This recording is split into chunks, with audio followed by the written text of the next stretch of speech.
అన్నదాత సుఖీభవ 16,954 మంది రైతు సోదరులకి 32,58,00,000 రూపాయలు అందించడం జరిగింది. అలాగే ఈరోజు మనం ఏదైతే హామీలు ఇచ్చామో స్త్రీ శక్తి సంబంధించి ఉచిత బస్సు ప్రయాణానికి ఈ నియోజకవర్గంలో 14 కోట్ల రూపాయలు ఖర్చు పెట్టడం జరిగింది మన తణుకు డిపోకు సంబంధించి.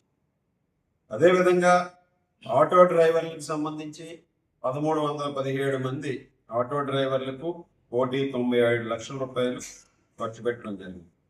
అన్నా క్యాంటీన్ ద్వారా 4,73,466 టోకెన్ల ద్వారా మన తణుకు నియోజకవర్గంలో 1,19,00,000 ఖర్చు పెట్టడం జరిగింది. అంటే ఈరోజు ఏదైతే హామీ ఇచ్చామో హామీల్లో భాగంగా ఎన్టీఆర్ భరోసా కానీ, తల్లికి వందనం కానీ, ఫ్రీ బస్సు కానీ, దివ్యాంగ శక్తి కానీ, గ్యాస్ సిలిండర్స్ కానీ, అన్నదాత సుఖీభావ కానీ, అన్నా క్యాంటీన్స్ కానీ ఈ విధంగా సంక్షేమాన్ని పెద్ద ఎత్తున అందించడం జరిగింది. అదేవిధంగా యువకలం ఏదైతే ఉందో దాని ద్వారా డిఎస్సిని వీళ్ళు 250 కేసులు వేసి అడ్డుకోవాలని చూస్తే వాటన్నిటినీ కూడా అధిగమించి డిఎస్సి నిర్వహించి 16,916 పైగా టీచర్ ఉద్యోగాల నియామకాన్ని పూర్తి చేసినటువంటి ఘనత ఈరోజు కూటమి ప్రభుత్వం.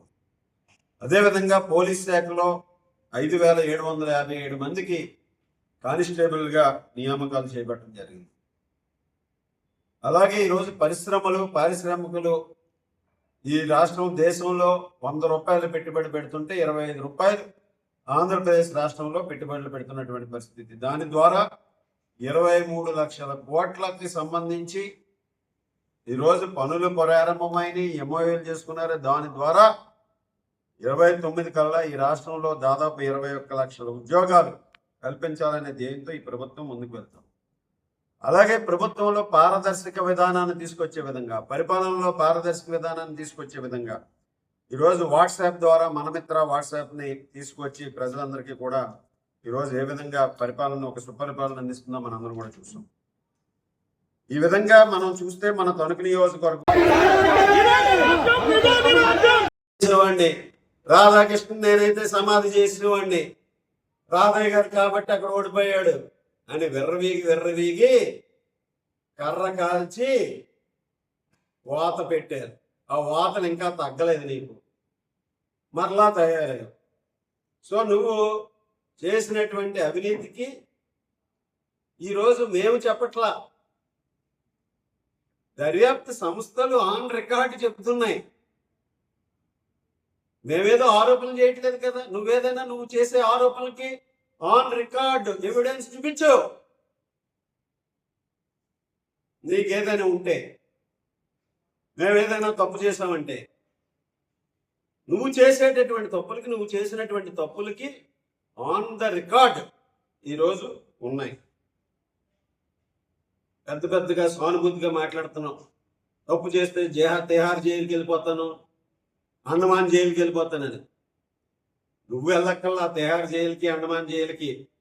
నువ్వు తిహార్ జైలుకి వెళ్ళాలా, చంచల్గూడ జైలుకి వెళ్ళాలా, చర్లపల్లి జైలుకి వెళ్ళాలా, రాజమండ్రి సెంట్రల్ జైలుకి వెళ్ళాలా అనేది దర్యాప్తు సంస్థలు, అక్కడ ఉన్నటువంటి కోర్టులు, జడ్జిలు నిర్ణయిస్తారు.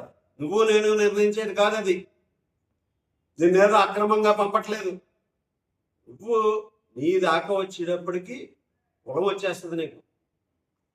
మామూలుగా కులం గుర్తురాదు నీకు, బీసీలు గుర్తురారు, మిగిలిన కులాల వాళ్ళు గుర్తురారు, అందరినీ అనగదొక్కేయచ్చు. నువ్వు నీ రాజకీయ జీవితంలో నీతో ప్రయాణం సాగించినటువంటి 30 సంవత్సరాలు నీ రాజకీయ జీవితం అనుకో.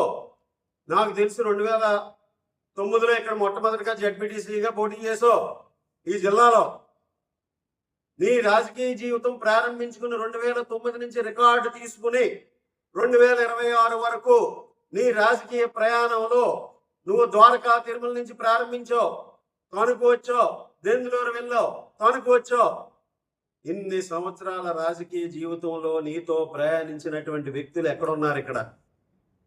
ఎవరైనా ఇన్ని సంవత్సరాలు నీతో కంటిన్యూస్ గా ప్రయాణం చేసినటువంటి వ్యక్తి ఒక్క వ్యక్తి పేరు చెప్పు బాబు. ఒక్క వ్యక్తి పేరు చెప్పు, నీకు సలాం చేస్తాం.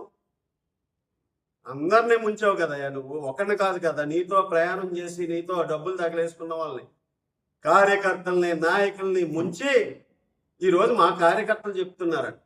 మా కార్యకర్తలు చెప్తే ఆ విధంగా రిపోర్ట్స్ రావు. మా కార్యకర్తలు ఏదైనా మొహం మీద చెప్తారు మేము తప్పు చేస్తే.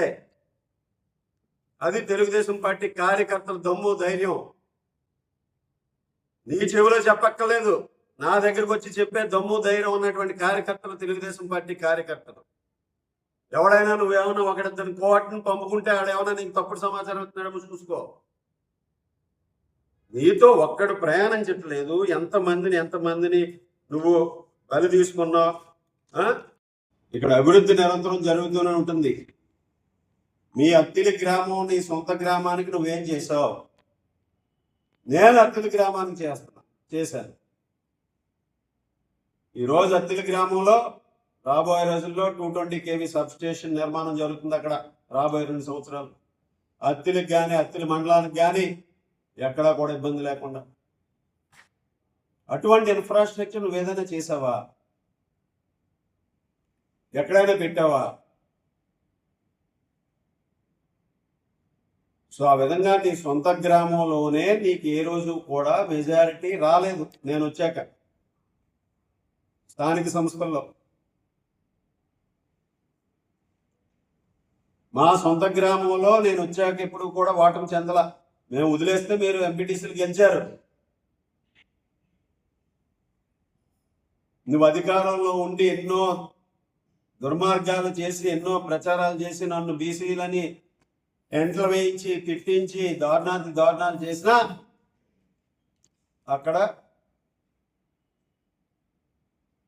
ఏ విధంగా జరిగిందో నీకు తెలుసు.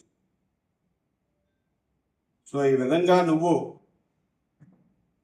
ఫేక్ ప్రచారాలు చేసుకుంటూ ఉండు, మేము అభివృద్ధి చేసుకుంటూ వెళ్తాం. ఈ నియోజకవర్గాన్ని సర్వతోముఖ అభివృద్ధి సాధించే దిశగా ఈ నియోజకవర్గంలో ఈరోజు ప్రభుత్వం చేసినటువంటి అనాలిసిస్లు కానీ 360 degreesలో ఏ డిపార్ట్మెంట్స్లో ఏ పనులు జరిగినాయి, ఏమేమి జరిగినాయి అనేది కూడా ఒక స్పష్టమైనటువంటి రికార్డు ప్రభుత్వం దగ్గర ఉంటుంది. దానిలో స్టేట్లో పెర్ఫార్మింగ్ కాన్స్టిట్యున్సీస్లో, పెర్ఫార్మింగ్ ఎమ్మెల్యేస్లో Tanuku is one of the best constituency. నేను అది ప్రౌడ్గా చెప్పగలను. ఈ నియోజకవర్గ ప్రజల నమ్మకాన్ని నిలబెడతాం. ఈ నియోజకవర్గ ప్రజలు ఏదైతే అవకాశం ఇచ్చారో దానికి అనుగుణంగా పనిచేస్తాం. ముఖ్యమంత్రి చంద్రబాబు నాయుడు గారు, ఉప ముఖ్యమంత్రి